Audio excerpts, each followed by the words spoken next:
Hello, everybody. Welcome back to Bill Brown. Glad to have you here. Have a special thing today. We look beyond the fake news. We try to look for other stuff to whet your appetite. But we'll see what happens here. This is about universal health care. Do you want it in America or don't you want it? This is the question. I'm just giving you ideas. You decide from there. And from there, we'll just see what happens.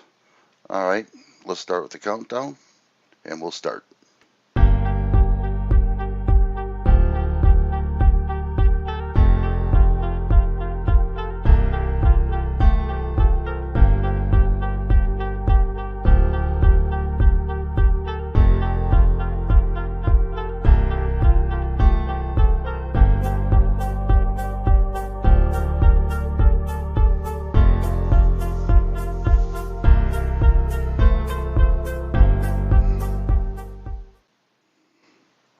All right, now we're going to start. I will tell you this, it's going to be long, but there's going to be a big surprise at the end. One of the biggest surprises you've ever seen.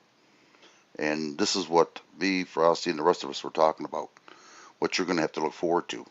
What's going on in this fake news is all fake. It's smoke and mirrors. What they're doing behind the scenes is what they're not telling you. So let's start, and we'll go from there.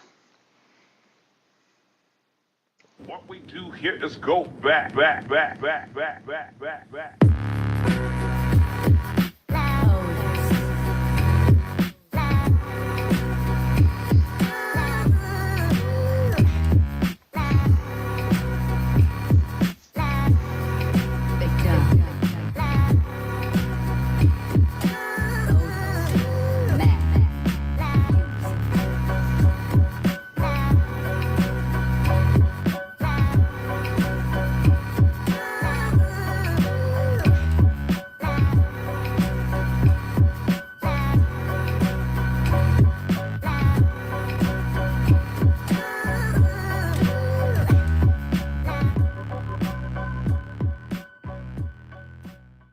We have socialized medicine.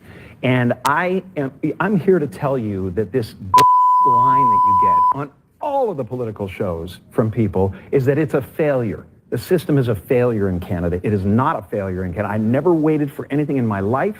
I chose my own doctors. My mother never paid for a prescription. It was fantastic.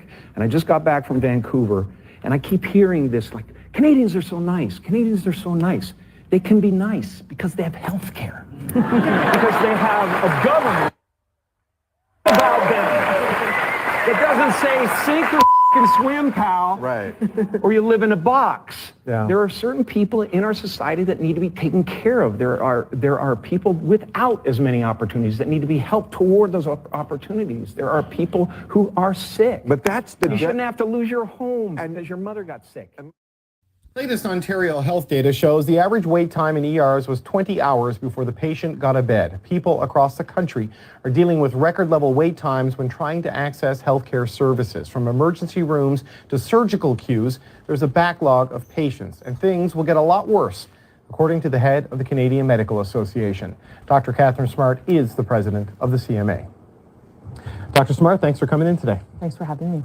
You know, you recently warned that the healthcare system is collapsing around us. What do you mean by that? I mean, what does collapse look like right now at the front lines of healthcare? What I think it means is that Canadians aren't getting healthcare. It's really as simple as that. Our emergency departments are overwhelmed. We've got people waiting sometimes, 18, 24 hours to be seen.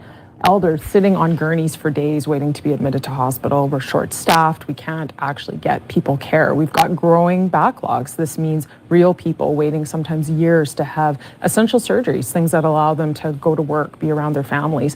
And then in the backdrop, primary care falling apart even worse than before. Before the pandemic, we already had 5 million Canadians without access to that front door of the healthcare system. Mm-hmm. That's getting worse by the day. We're seeing more and more people raising the alarm that they can't carry on. They're leaving their family practice.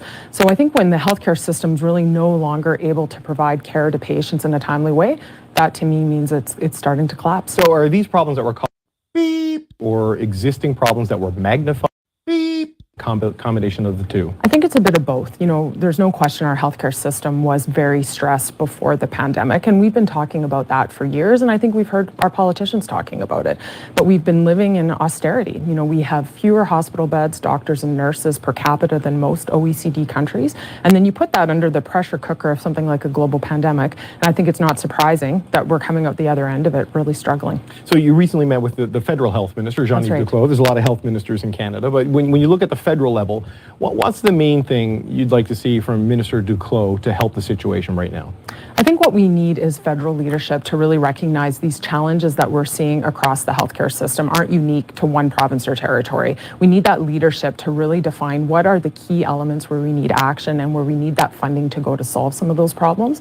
So I think what we're hoping is that Minister Duclos and his team can help lead that conversation, provide ideas to the provinces, things that can be scaled, things that we can learn from each other, and get us all moving in that same direction. You know, you talk about leadership, but jurisdiction always comes into this, right? And the division of authority and the funding formulas, and you've also criticized this sort of lack of political will that's out there to fix healthcare. Is that a federal problem? Is that a provincial problem? Is this all levels of government? I mean, where does the blame lie here?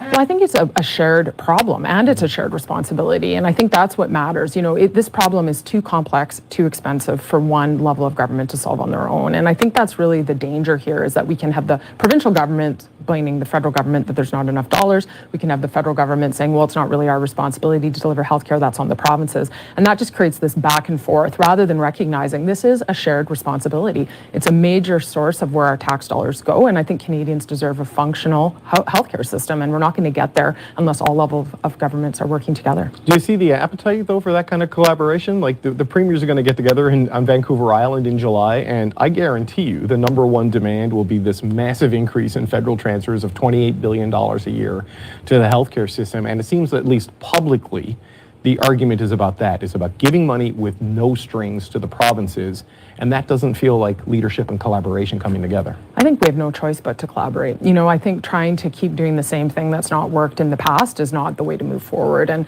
that's how we've always done healthcare, right? There has been no data-driven accountability, no outcomes driving our system. So if that's what we want to keep doing, sure, let's just pour money at the problem. But if we want real solutions, that means we're going to have to see that collaboration, and I think that is the job of our politicians.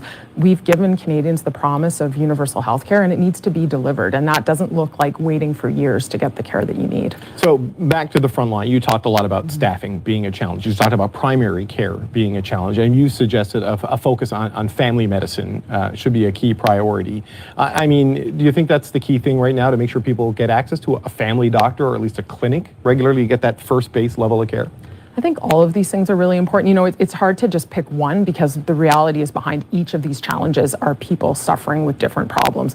But I think the family medicine is the foundation of our healthcare system. And our whole healthcare system is designed around that idea that you would have a longitudinal care provider that knows you, knows your issues, and helps you navigate the other parts of the healthcare system.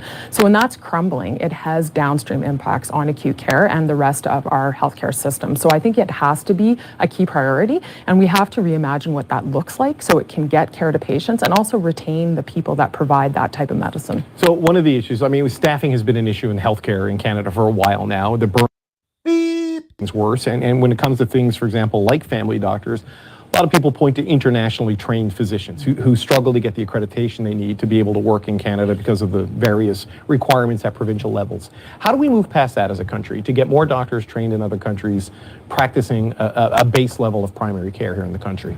I think that's definitely one of the solutions. We know that there's many people that could be leveraged into our healthcare system that are meeting a lot of obstacles in doing so. It's definitely not going to be the entire solution, but it's something that we should be dealing with. And I think we can do that in a variety of ways. We need to make it more straightforward, the regulatory requirements, how people are certified, the way they're brought into practice. We may need to make that easier for people. We need to support people through that process. That's important. And we also need to look at things like national physician licensure. If we had one pan-Canadian standard for all physicians, it would then also be easier to bring internationally trained people into the system in a way that was straightforward and predictable. Right, because right now each province licenses its own physicians. So you saying a national licensing body could accelerate this? That's right. Do you think there's an appetite for that? I mean, people like to control things, right? This is one of the problems in the health jurisdictions issues. Do you think that the provinces will go for that? Well, there's a huge appetite amongst medical professionals because there's many things that would do to help us, right? A mobile health workforce can be moved to where they're needed. It can allow locums and coverage in rural places. It can make sure that if one place is in trouble, we can quickly pivot resources there. So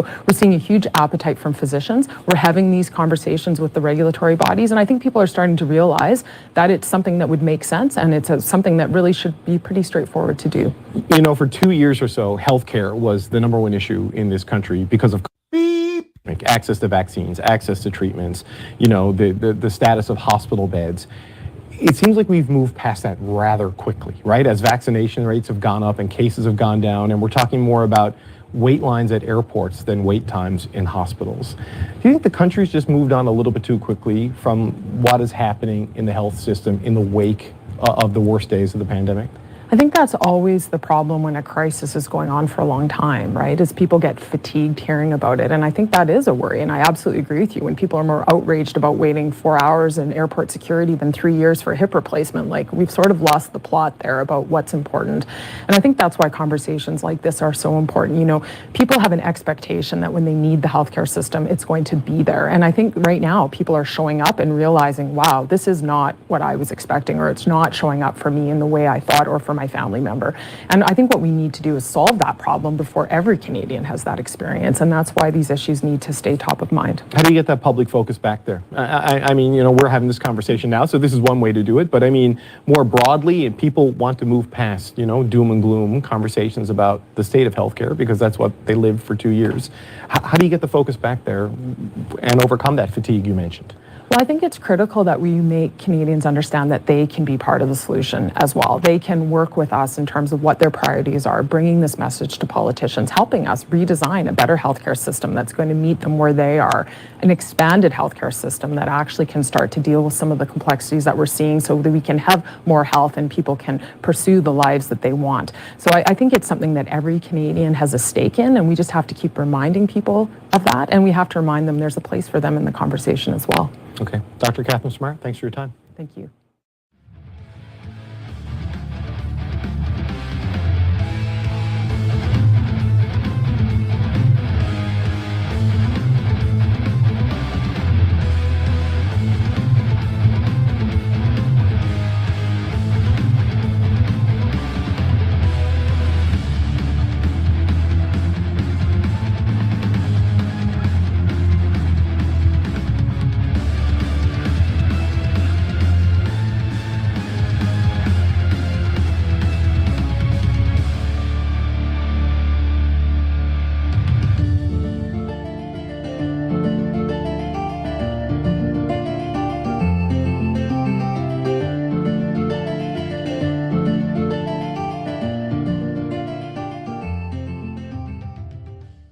It never occurred to me that the men and the women who have been injured by virtue of service to country in defense of the Constitution of the United States would not be properly cared for. But that is, in fact, what the case is today.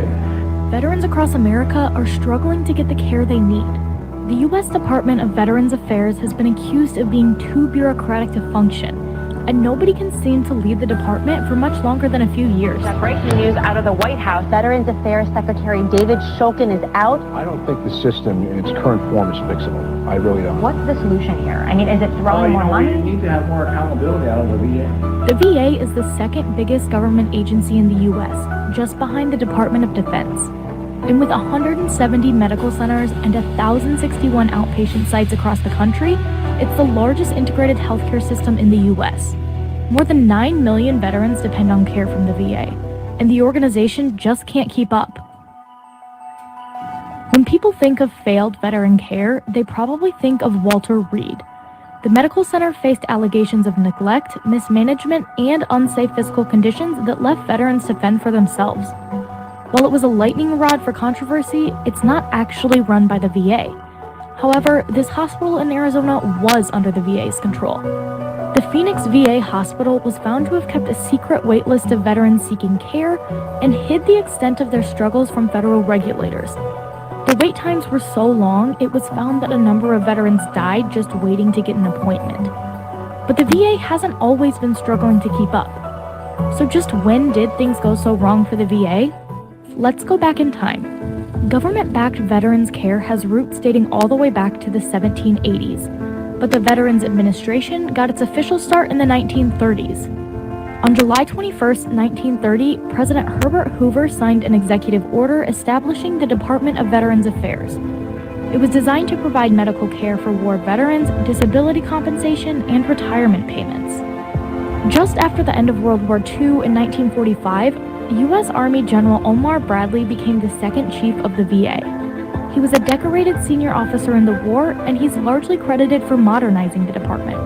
Bradley hired the first female doctors to tend to female veterans in 1946, and he established the long-standing relationship between medical schools and the VA. The department has now become so intertwined with today's medical system that the majority of doctors in the United States receive part of their training at VA facilities. But medical care isn't the only thing the VA is responsible for. A large part of it is compensation for disabilities and benefits for surviving family members. And that payment hasn't been instant. The cost of war lingers years after the battle's end. President and Mrs. Johnson are among those who are on hand to greet 18 wounded soldiers evacuated from Vietnam. In fact, payments for the Vietnam War are still being processed today. When veterans come home from war, they're not only faced with adjusting to civilian life, they need to gear up for another battle, only this is a legal one. There's a massive backlog of veterans waiting to receive their benefits. The backlog peaked in March 2013 with 611,000 unresolved claims. That means more than 600,000 veterans waited more than 125 days to get an initial decision on their claim. If they want to appeal that decision, that's a whole other process that in many cases can take more than 5 years. This is Jim Vale. He's helped veterans through the benefits claims process for more than 10 years. And for those who aren't well versed in the ins and outs of the American legal system, it can be a very overwhelming process. Just look at this old workflow chart. So yeah, a lot of veterans or service members when they come out of service, they're surprised when they encounter the VA, and so it's like I said, it's very important to have a representative. In 1988, President Reagan made the VA a full cabinet-level department, a move the VA itself calls the pinnacle of the organization's evolution. In 2001, the VA implemented another major staffing increase. Following September 11th, the VA bumped its staff from 200,000 employees to 350,000. But that increase hasn't been enough. The U.S. is currently 17 years into a war in Afghanistan, and the need for veterans care is not going away. Even with such a massive healthcare network, the demand for care is much higher than the supply. In 2016, the VA tried to solve the backlog problem by implementing something called case flow certification. It's essentially a digital system to help manage the backlog of benefits claims. The numbers have generally decreased, but as of 2018, there are still more than 83,000 benefits claims on the VA's backlog. And depending on where veterans live, that care isn't as easy to come across. If you live in a rural area, the closest VA hospital could be several miles away, which creates another logistical challenge for the VA: how to physically get veterans to a care center. The big challenge is distance, and the distance from point of care to where a veteran lives. The VA's Office of Rural Health is working to make things easier for rural veterans. And a big part of that effort includes bringing doctors to veterans even if they can't be there in person. Veterans are actually able to access VA care in their homes using their iPad and delivering services like everything from mental health, but also to rehabilitation services for veterans with MS, ALS, and similar disorders. Fixing the VA isn't a partisan issue. It's not specific to just one demographic group or geographical region. Every U.S. representative has a veteran in their district, and nobody wants to be on the wrong side of this. So why does it seem that nobody can fix the VA? Beto O'Rourke is a U.S. representative from Texas, and he noticed just how difficult it was for his constituents to get proper care at their local VA.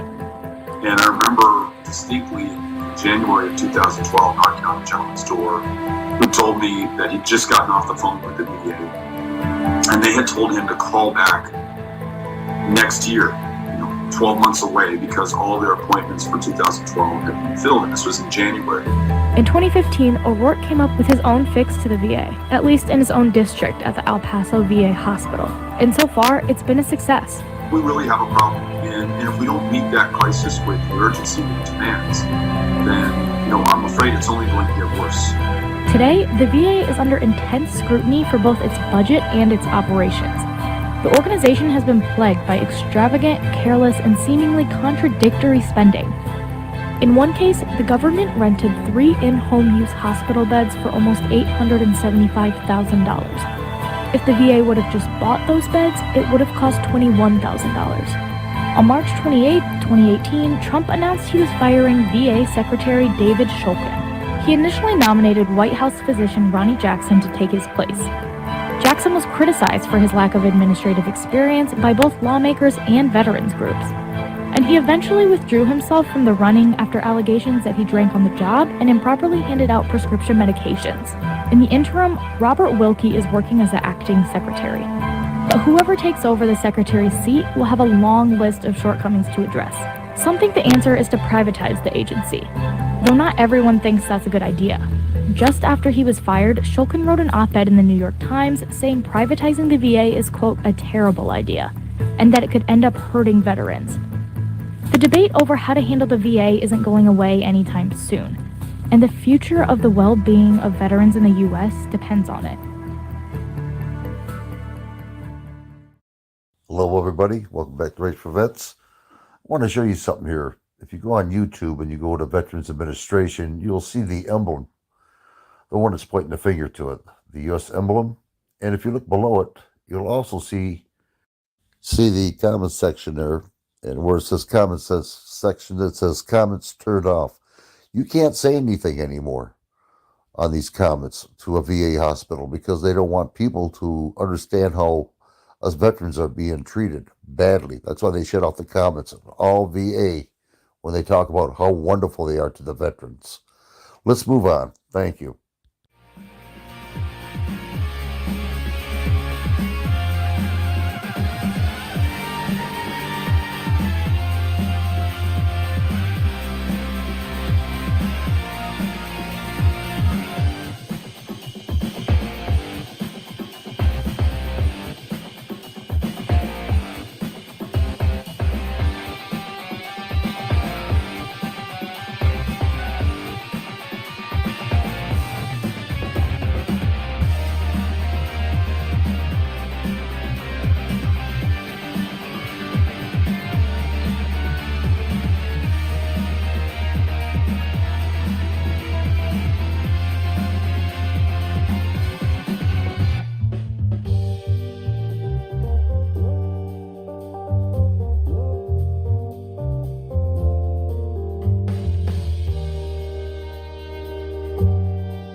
Man on your screen served our country decades ago during the Vietnam War, but he now says his own life is on the line as he battles shingles.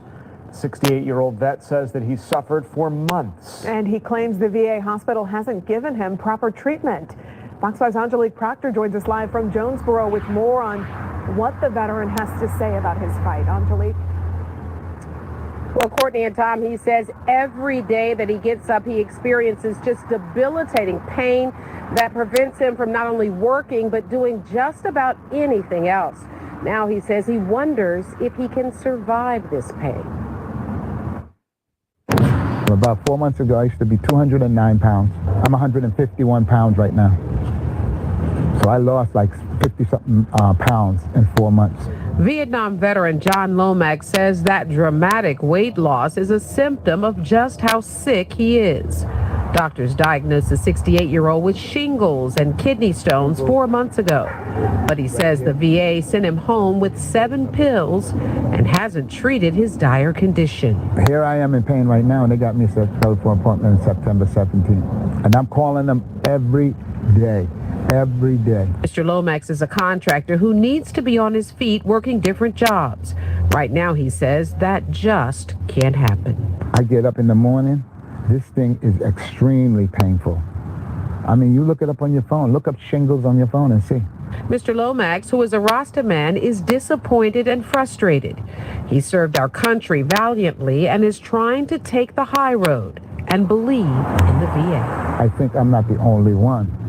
So when I have this access now, so I have to do it for everybody, not only for myself. I have to do it for everybody that's having problems with the VA. But you told me this morning that you're sort of scared for your own life. I am, because the weight loss, and then what's happening right here. Now, we just heard from the Atlanta VA Medical Center. They say due to patient privacy, they cannot discuss the veteran's personal information without written consent, but the Atlanta VA healthcare system always works to make decisions that are in the best medical interest of our veterans. Anytime a veteran or family member expresses concern, we reach out to them directly, just as we have done in this particular case. We are live in Jonesboro. Angelique Proctor, Fox 5 News.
Let me go back to the time you said when you came here, it transformed your life. Was there a course, a professor who really made that difference for you? Yes, there was one course, one seminar of Henry Kissinger, which really opened my eyes. I wasn't accepted to the seminar, but I sat in. I think he let me in because I was German. And it was relatively shortly after the war. There were not too many Germans here. And this created a friendship which has endured until today. And Henry has been several times in Davos. And I think it was mainly participating in his seminars that I developed my interest for geopolitical affairs. Henry Kissinger, Klaus's mentor, said, if you control the food, you control the people. If you control the energy, you control countries. If you control the money, you control the entire world. Maybe, just maybe, the global elite are trying to control the food, energy, and money through the IMF and weaponizing the Fed.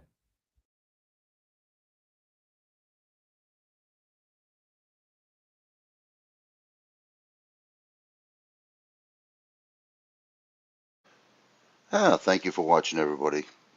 Like I said, we try to go beyond the news, just the smoke and mirrors that they're showing us. The Ukraine, the The illegals, the fentanyl, well, that's important there, but the crime, that's important too. But I mean, they're not really discussing what's really happening behind the scenes here. And what it is it's a great takeover of our lives, our control. And we have said this before. That's why I don't have a lot of people up here, because we're too honest and we show a lot of documentation. They don't want to hear about it. It's coming your way. There's no doubt about it. I mean, if there was any other way I could say it, I would, but believe me, it's coming your way. Again, I'm a baby boomer, and I've seen a lot in my time, over 70-some years. And what a change, like day and night. And it's getting worse out there. And they're all doing this purposely, just to have control over your lives. Now, maybe a lot of you don't know about this, but look under CBDC, Central Bank Digital Currency. That's the next thing that's coming up with everybody. You're not going to have any more paper money that's coming up. The central bank wants total control of your money. And when they do that, they can turn off and on whatever you want to buy or what you can't buy. If they have a anger about you, they'll shut off your transaction automatically. You won't be able to get any money. It's all digital. No money. And it's not, the government's not going to be holding on to it. It's strictly central bank. I'm not sure what bank is going to be holding on to it, but it's going to happen all over the world in one bank. But it's called CBDC. So check that out. Start getting food in your house as fast as you can, because that is coming. You can see it as right now. I've known about it for over 2 years, and I've been telling people about it. Do as much as you can. You start a garden next year, hopefully do it. You can't, I understand, but do what you can do. Get out of the grid of the government. Don't be under their scrutiny, because this is what they want, total control of your life and your family. This is the whole point. They don't want us around. The herds are getting too big. They want greed. Bill Gates is buying property, you wouldn't believe, farm area. So is China in America. And our governor, congressman, and everybody else is allowing it. And they know what's going on, but they're not saying it on TV. This is behind the scenes you don't know about. This is what we were looking for. And I thank God for this guy called Frosty. He helped me out quite a bit. The guy's like a bloodhound, man. He finds out everything. But, yeah, I mean, it's coming, people. There's no doubt about it. And like I told everybody else, please do not subscribe to me and do not thumbs up on me. Just let it go. All I want is listeners. I don't want subscribers. I don't. And I'll tell everybody why if I have to at the end. Because I'm not going to stay up here all the time in YouTube. I'll be taking off. Because I got to hide too for what I've done so far in this. But, yeah, do what you can do. Protect yourselves. Protect your family. I mean, they're trying to educate your kids now into communism. America's no good. You know, be a girl to be a boy to a girl. It's great to be a transgender. It's great to be a queen bee. Nothing about history. Nothing about math. Nothing about social studies. And this is all done purposely. It's like a chessboard. And eventually they're going to put you on checkmate, where you can't do nothing at all. And this is what they want. Biden was put on there purposely because he's a puppet. And his faculties are not all there. And they're using him for whatever. And he doesn't know what the hell he's doing. All he's doing is signing the names, thinking he's doing great. You know, it's the people behind him that are really pushing this agenda. And it was all done by design in 2020, how he got in. It was all crooked. There's no doubt about it. I knew that the next day when that showed up. But no one cared about it. You know, all the big head honchos, the elites, it was all done by design to do this to you. I don't know what's going to happen in 2022. If we do get the House back or whatever on the other side, the Republicans, it's going to be a slow thing. I mean, they'll slow it down a little bit, what's going on. But they're not going to correct it. Just too much greed. Too much greed and corruption around the United States now. And everybody's making that money. All the click people, you know, the inside people. And try, if you can, and I know it's hard, to let your kids not watch the garbage that's on TV. I mean, they're just destroying our kids. And I know it's going to be hard. I was lucky when I raised my kids, my wife and I. we didn't have this rogueness, As far as I'm concerned, the people out there in Congress, like Pelosi, I'll call her a birther now, instead of Pelosi, Nancy Birthy, or the rest of the females out there. They want to be called birthers, I'll call them birthers. Pelosi's a birther, but I wouldn't say that's on Ma. She probably slapped the shit out of me, or my wife.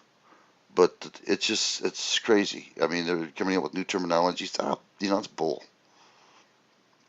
We military people, a lot of us, I mean, I went in the military. I didn't go to war, and I've told that to a lot of people. But a lot of my friends did. And a lot of my friends came back either hurt, harmed, or killed. And the Veterans Administration didn't do a damn thing. And I'll tell you what, if they get into your system of socialist care, get away your private care, you're in trouble, big time. Because again, just like your money, they're going to do what they want to do. They want to kill you, they'll tell the doctor, well, it's going to cost too much, kill him. He's old enough. Or if the disease is too bad where they got to take care of you the rest of your life, kill them. And they'll do it. The government has no squanders in killing you. And this is the way I know, I've seen it.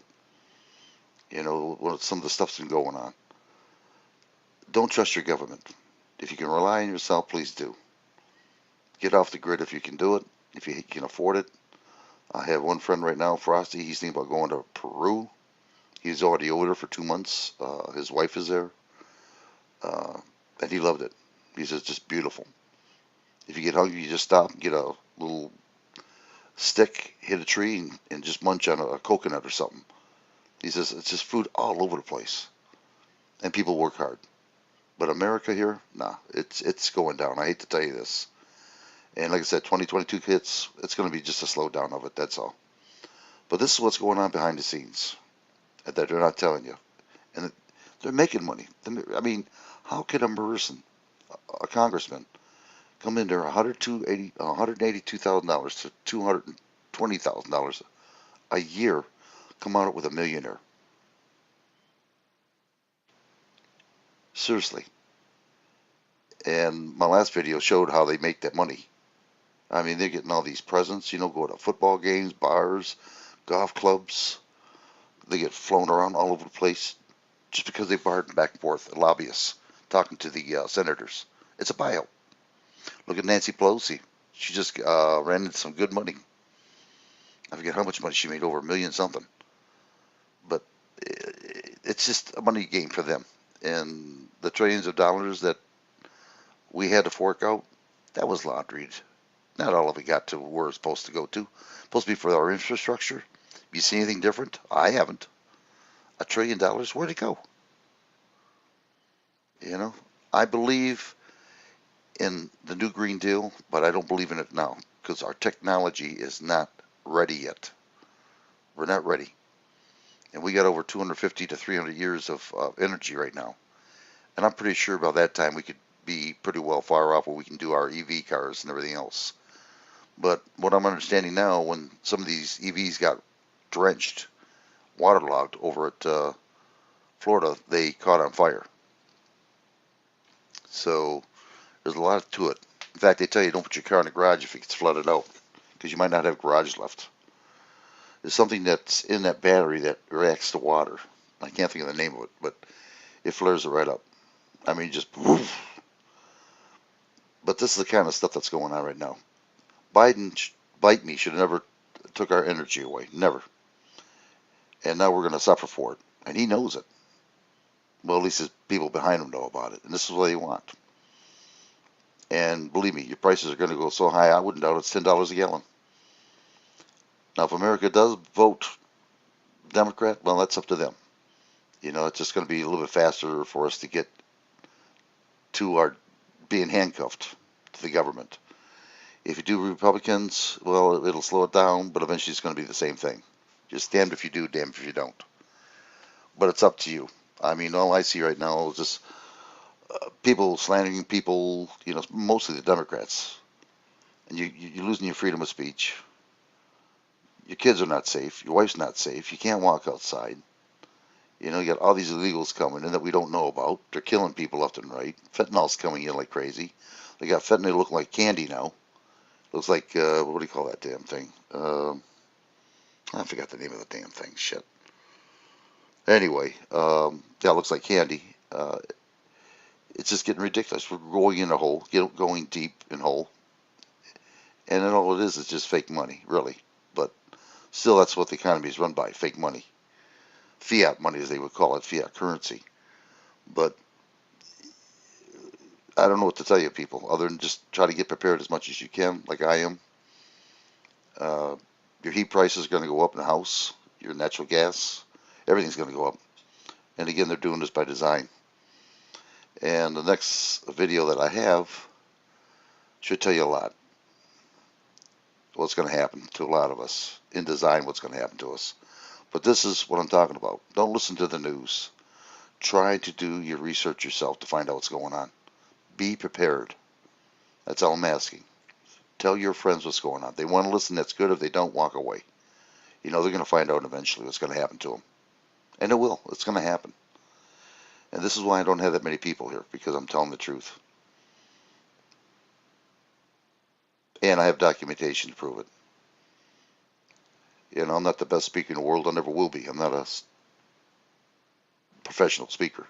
But I try to do the best I can to get the message across. I don't know. It's going to be scary. It really is. It's pretty bad where you can't defend yourself without you going to jail to protect your wife or kid. But the person that does the killing, he goes in and he comes out of jail. You know, and you can see what's going on right now in the news. How many killings there are a day? Going up to school kids, schools. Yeah, it's ridiculous. But anyway, that's just about it. Oh, who's this? Oh, hold on here, everybody. My son-in-law just wrote to me, says he had a quick furnace question I got to ask him. Hold on for a minute, please.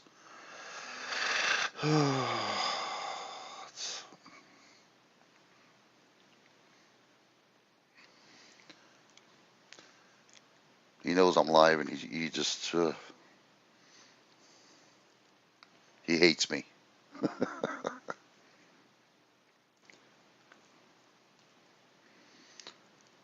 Well, anyway. So basically, that's just about it out there, everybody. It's just, it's all up to you. I showed you the documentation of everybody saying Canada's medical system's fantastic. No, it's falling apart too. You know, every time the government gets involved, don't talk to me. Hold on. Hold on.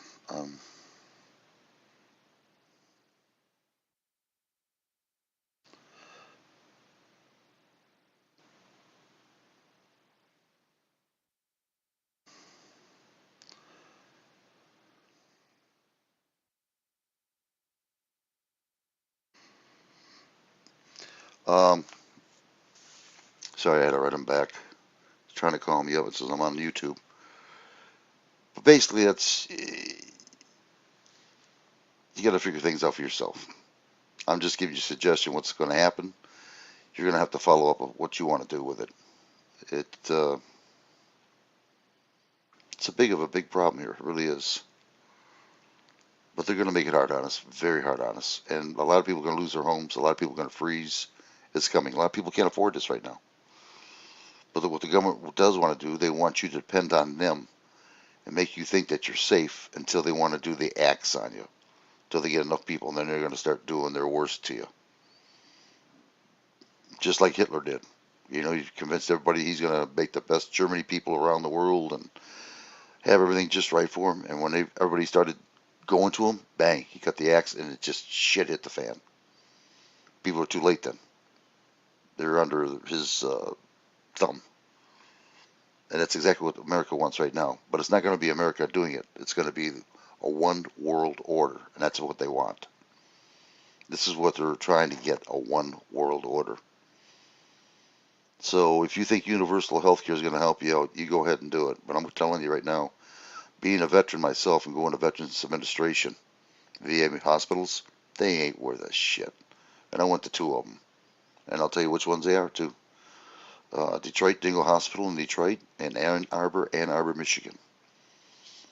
And both of them weren't worth a shit because there's no accountability. They can do anything they want to do, and no one goes back on them. No one. They all know each other. They sit down at lunchtime and talk to each other. In a VA system, also on their computer, they say you can get your medical records. They're right, you can. But what they don't tell you is they have a special program where they can write back and forth, doctor to doctor, without being on your medical records. That's hidden. So if they want to say, hey, Rights for Vets, he's a nutcase, do your worst for him. So he quits the VA. We're tired of his ass. They'll do it. But you can't prove it because they're writing back and forth privately, doctor to doctor. It's a big game. We're shelling out a lot of money in VA. A lot of money. And a lot of that money's being underneath the table, just spent. If you took the buildings alone, 170 VA buildings, just took those, just got rid of them, that would be astronomical to save money. When you go to a VA Veterans Hospital, and I'm not saying all, but a lot of them, I mean a lot of them, I'd say about 95%, they don't fix the problem. It's only a temporary solution. So you got to keep going back and back and back and back. They won't fix it. And the best solution for them? More money. We need more help. No, they need how to restructure the system. They had over 100 years to figure this thing out, and they still won't do it because they're making money off the taxpayers. They're not doing very much for the veterans at all. They buy the cheapest equipment, and the equipment they buy is usually from China or Germany. It's not American made. You complain, well, just hang it up. It's all a dog and pony show, acting like you're going to do something and you can't because they stop you.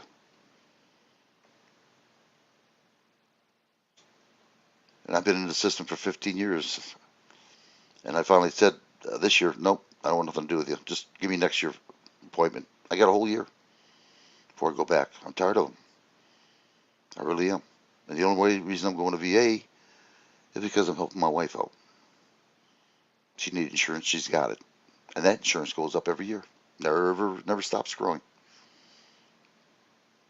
Now she's got 2 insurances. And we still got to pay a deductible. And we still got to pay for both. They're doing this purposely, the government is. They want you to complain. Private care costs too much. And remember this, as Guru once told me, America is a corporation, a business.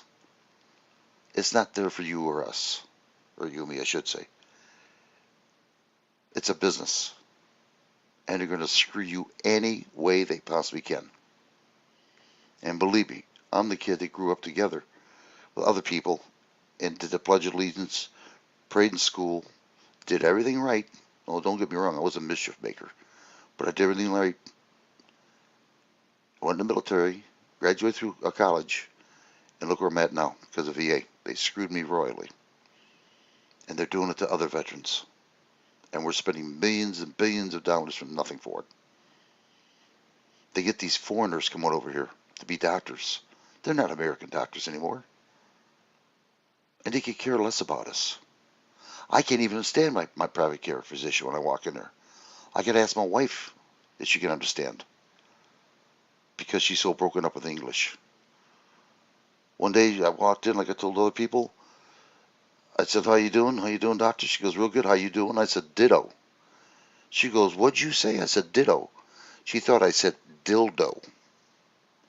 She almost had a fit. Then I had to explain the word ditto to her. I mean, this is how much English she knows. Seriously. What a mess that was. But this is the kind of doctors we get in VA hospitals. It's just amazing. And these doctors, VA hospitals, they don't go into VA to get fixed. They go to private care. Private care physicians outside the VA. Now, when you ask them about that, how come they don't go in their own VA system? Well, that takes away from a veteran. Well, if that's the case, then why did they allow non-veterans to come into our facility during the pandemic, and they did. Non-veterans. So it's bullshit.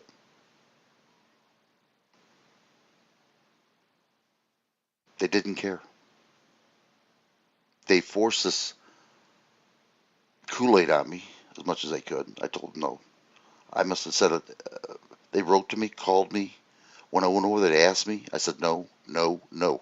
And I told them, so how many times I can tell you no? I don't want it. And I'll tell you right now, I didn't take it. I don't want nothing to do with it. I'm old enough where if I die, I die. I mean, there's nothing I can do about it. You know, don't let people fear you or get fear into you. You know, I know it's hard. It is hard. There's nothing in the world as a military guy knowing that you might have to go to Vietnam. I mean, I was sweating. You know, but I was lucky. I didn't go. They transferred me to Germany. But I was willing to go, and I was scared to death. But I conquered my fear to go. So don't let these people put fear in you. That's what they want. They want to scare you.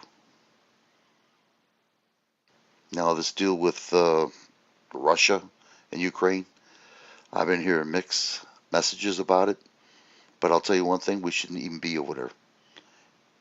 Every war, since World War II, we have lost. We spent a lot of money. 20 companies are getting rich off of this. They're paying off their friends. It isn't about freedom. And I'm thinking what it is, and I'm going to check it out. I'm trying to check it out now.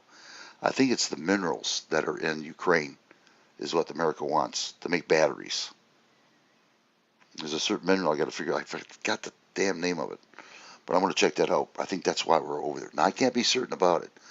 But it just seems to me that they're really pressing the issue about Ukraine. So, like I said, it's a chessboard. Pawn here, rook there, castle there, you know, bishop here, queen here, and eventually you're in checkmate, and that's what they want.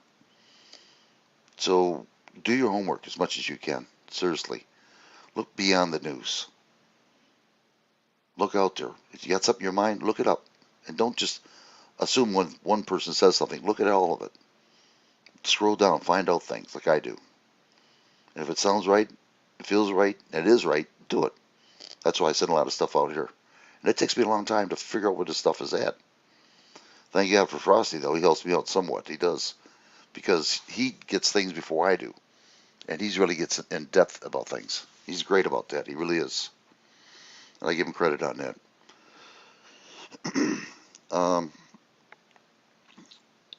I don't know what to say other than that. It's just, you know what's going on. You can see it. You can see it out there in America. And it's a shame. When I was younger, I didn't have to worry about as a kid walking to school. Didn't have to worry about weirdos. Didn't have to worry about killings that much. They had killings. Very few and far. Very few and far. You leave your windows open. Seriously. You know, the screen. Because we didn't have air conditioning at the time. You could buy things. One family could stay home while the other one, you know, went to work, watched the kids. You know, education was great. You know, you learned everything about America. Now, it's bull. And why did it go that way? Because your government don't give a damn. And they blame it on us, American people.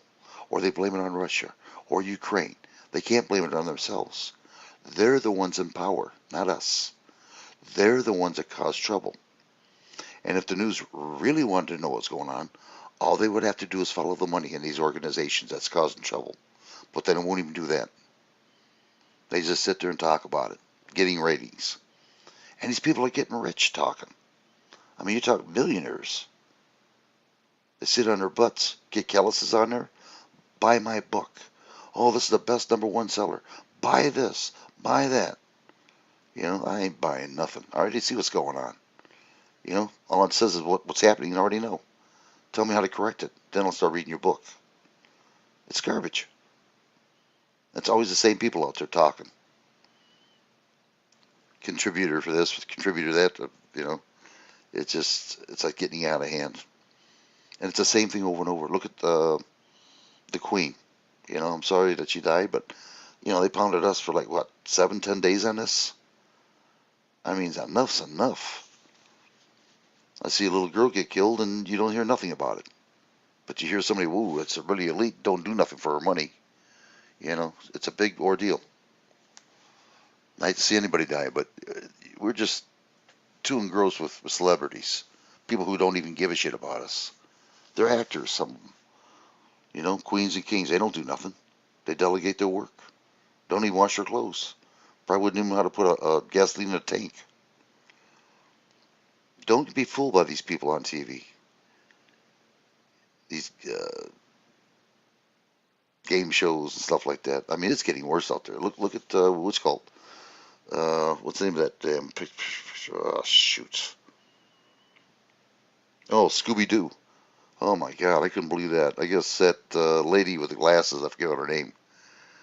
She falls in love with another girl on a cartoon. I went, oh, give me a break. I can't believe that. And they're advertising it on TV. You know. So, you know. And another thing, what are they putting in our foods? Something to think about. Now, GMO, if you happen to look at my videos down here, you'll see GMO, genetic modified organism. They can only plant that corn one time. They can't take the corn, dry it out, and replant it again. So they're relying on the company that makes this GMO. And they keep raising the price on the bag. Right now it's $370 a bag. And they can only use it one time. They can't replant that corn. And another deal, how is it that these doggone congressmen and women live to be 80, 90 years old? And we only live to be 60, 70, get cancer like crazy? Why are they getting to live that long? What are they doing that we're not? Or vice versa? Because we're eating junk that they're allowing us to eat. That's all we have.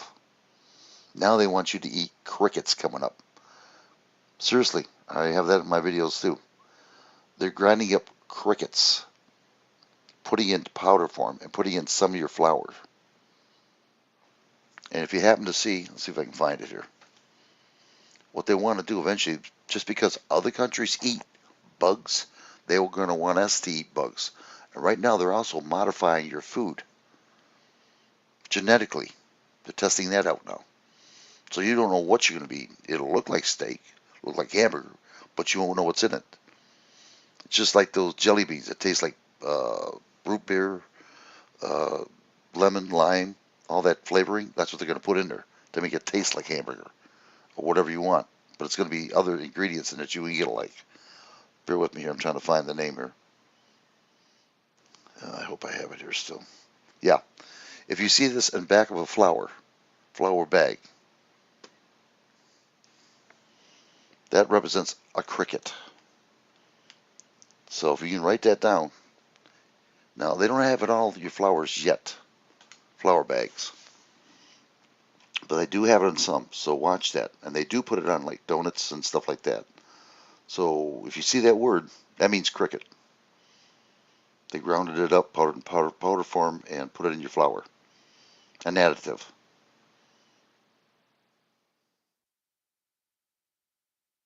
Akita domesticus.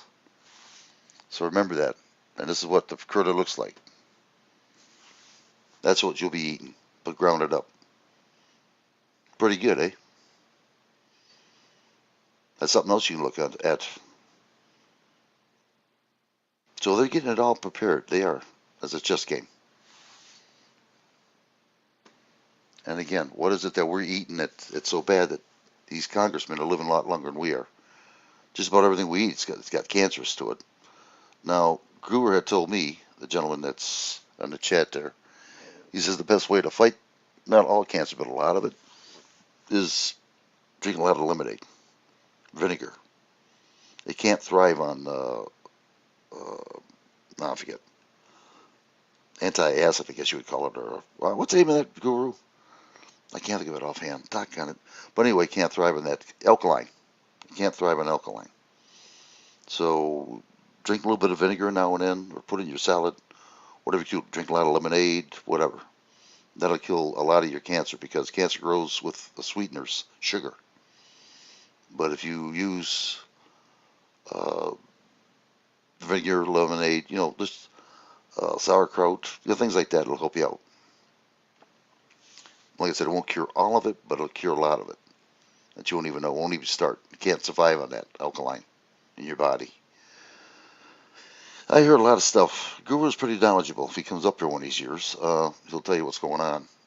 The gentleman, he is well, he can tell you when he comes up here. He's more or less a plant expert. He eats very well. He's very highly energetic and energized because of what he eats. And if he ever comes up here, he's doing something. Well, wait a minute. I guess he can hear me. Shoots. I'm in trouble now. Hold on here. What's he say? I heard that. But if you get, Guru, can you send your link? If you ever get a chance, he's making a hub right now. And this guy's very knowledgeable. My God, is he knowledgeable. And what he says is true. A lot of people don't believe it. I didn't believe it either at the time.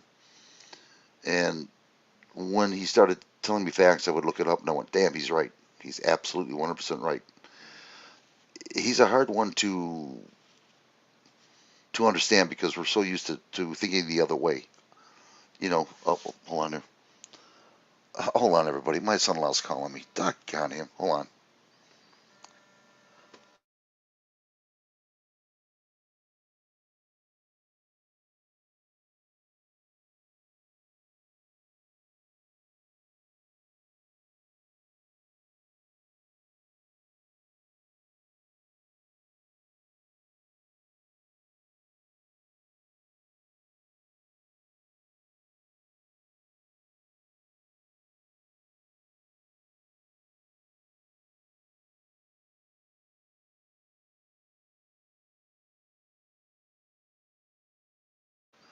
Okay, I'm back. I'm sorry about that. He was having problems with his heat, so I just told him how to fix it.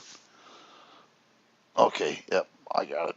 Okay, so anyway, um, so we're used to we're indoctrinated as people. We're used to money, paper money. We know it's a currency. It's not real money, tangible money, but we know it does work. We're used to eating good foods, supposedly steak, potatoes, school. This is all just, by design. They taught us this way, but Guru lets you think the other way, like saying that money isn't real anyway. The borders are not real and stuff like that. He gets you thinking. He really does. He's good. But what I'm seeing now with the government, nah. And I'll bet you 2-1, and I will too. And if I'm wrong, I'll apologize. I will apologize. Because I've been after the government for over 2 years now. That this is going to happen to everybody. It's definitely going to happen. And with the next video, if I can get that baby out there, I'm going to. You'll see why. Because they're planning it right now to get rid of us. And they don't care. We're just a statistic, too many people. And I'll be the first one to go because I'm old. Which, who cares? Probably be in a better place anyway. Let you guys handle it. But I'm just trying to wake people up here. Because I'm telling you, VA itself isn't worth a shit. I mean, they can get away with anything. If they cut your right leg off and they meant to cut your left leg off, you're done. You can't complain about it. If you do, they'll just prolong it until you die. That's the way the government is. And they'll try to keep it quiet. Real quiet from the news. They're the most sneakiest little... You talk about lies. Thieves. Rapists. Oh, yeah. Anytime they do something the congressmen do that's wrong, they get lawyers that we have to pay for. They don't pay for anything. They get a good idea. Hey, let's do this. Let's spend the taxpayers' money, not our money. You get a chance, look at in fact, look at all of them if you want to. Just do a gamble on it. Go to any congressman, think of his name or her, and look up what's their net worth is, and it'll show you. They'll show you exactly how rich they are. And if you go back, like 2018, 2012, they were really small. They didn't have that kind of money. But as the year started progressing, eBay started making millions and millions and millions and millions. This is all it is. They're being bought out and they don't give a damn about us. I mean, who else can make laws for themselves to protect themselves? We have to live in tyranny. They don't. They have all the freedom in the world. They destroyed this private health system purposely. Hospitals never used to be a corporation. They are now. And it's getting worse. One hospital already I found out in Georgia, I think he said Atlanta, closed down October 1st. Check it out. You'll see it. A big hospital had over 700 doctors. It was I can't think of the name of it, thing. Anyway, but yeah, check it out. You'll see it. They closed down in Atlanta, Georgia, in October 1st. That's all you have to do, and it'll pop up to it. So that's one hospital that went down. That's just the beginning of it. This is what the government wants. So if you want universal care, good luck to you, seriously. Because when it's your time to die, they're going to say, no, he's spending too much money on us. We don't want him. He ain't any good. He's been used. Get rid of him. That'll be it. Like Soylent Green. I don't know if you ever see that movie, Soylent Green. You know, but yeah, that's just about it. Well, I guess Guru's not coming up, so everybody, thank you very much. I'll catch you later on. Guru, I'll catch you later on, buddy. I'm done talking now, so thank you very much for showing up. God bless you all, and good luck to you. I'll see you the next time. Remember, y'all come back now. You hear?